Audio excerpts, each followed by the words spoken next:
Watch people when you walk into a room. They go quiet, a little more careful. Maybe you've been called intense or too much, and nobody ever really explained what they meant by it. It's usually not that they don't like you.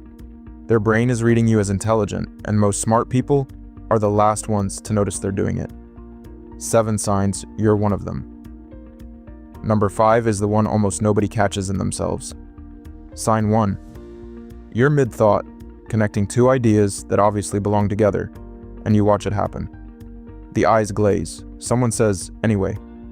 The subject moves on. It feels like rejection, but it isn't. Your mind links things fast, 3 jumps at a time, and you skip the boring middle because to you, it's obvious. Everyone else watched you leap from A to F, and they're still standing back on B. Picture the meeting where you say, "This'll bottleneck in March," get a polite nod, and the conversation moves on. Then March comes, and it bottlenecks. Right where you said it would. You weren't being negative. You'd already run the whole thing forward in your head. Psychologists call it the curse of knowledge. Once you understand something deeply, you honestly can't remember what it felt like not to. So you explain at the speed you think, and the room decides it's easier to change the subject than admit they lost you. That's not boredom. They're protecting themselves from feeling slow. You say the thing. Silence. 10 minutes later, someone else says almost the same thing, and the room nods like it's gospel. You've sat in that exact moment watching your own idea get a round of applause with a different name on it. Here's why it happens. You pause before you speak, because you're actually thinking it through, and in a fast room, the person who hesitates gets rolled over. But the idea was right, so it sticks, and it comes back wearing a louder, safer name. Being right after a pause unsettles people more than being wrong quickly does.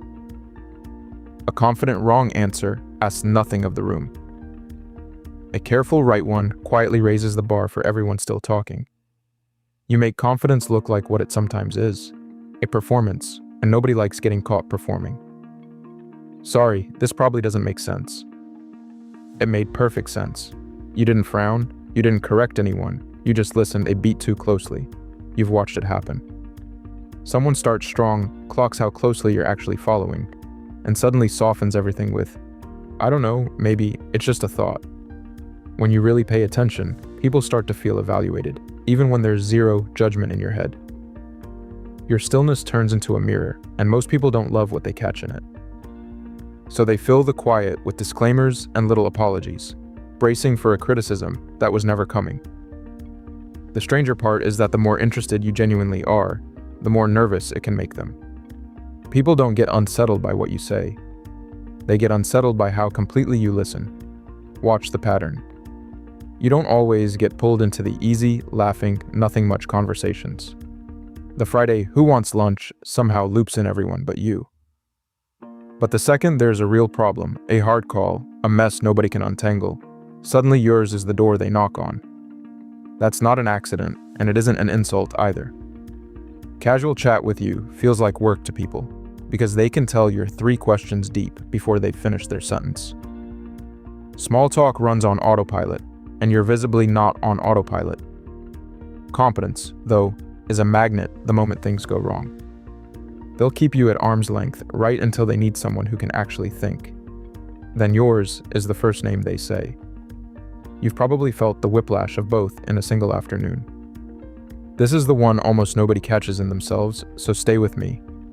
From the inside, it just feels like caring. You go deep. You remember everything, including the thing they mentioned once, 6 months ago, that they'd long forgotten telling you. You chase the tangent because the tangent is actually interesting to you.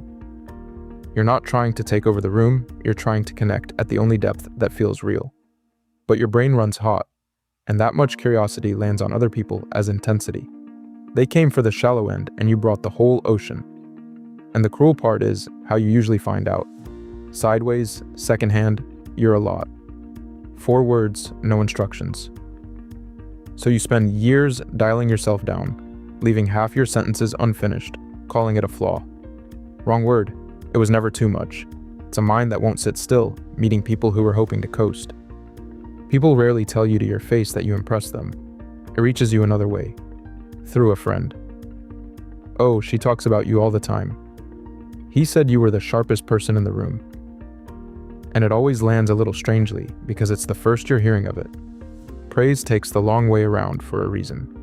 Saying it to you directly feels, to them, like complimenting upward, like handing more to someone who already seems to have plenty, with a quiet fear of looking like they're trying to impress you back. So the admiration goes quiet and travels through back channels instead. If the good things about you keep arriving secondhand, it isn't that people don't respect you. It's respect that got a little shy. And the last one flips everything you just heard. You'd assume the clearest sign of intelligence is confidence. It's almost the reverse. The more you actually understand, the more sharply you can see the edges of what you don't, so you hedge, you check again. You assume everyone else knows something you somehow missed. You'll rewrite the 2-line message 4 times. You'll bolt, "I might be wrong, but," onto the most correct thing anyone says all day. There's an old, well-documented pattern in psychology. The people who know the least tend to be the surest, and the people who know the most quietly doubt themselves. So if you leave conversations replaying them, convinced you got something wrong while everyone else sleeps like a baby being confidently incorrect, that doubt you've been carrying isn't a weakness. It might be the most honest sign on this whole list, so why does any of this happen? Why should a quick mind make a room go quiet? It comes down to something your brain is doing under the surface, constantly, without asking you. Comparison. We're wired to size up where we stand against the people around us. It's old social survival machinery, and it runs on its own. When someone nearby thinks faster, notices more, connects things the rest of the room can't, that machinery flags it. Not as, "they're brilliant," as, "I might be at the bottom of this hierarchy." That's the discomfort, and it isn't really about you. It's their own self-image flinching at a yardstick they didn't choose to pick up. And there's a second piece. A sharp mind raises the cost of being wrong. People relax around easy company because nothing's at stake. Around you, some part of them suspects you'll quietly notice the gap in their logic. So they tense, they perform, they pull back. Once you can see that machinery running, none of the 7 signs feel personal anymore.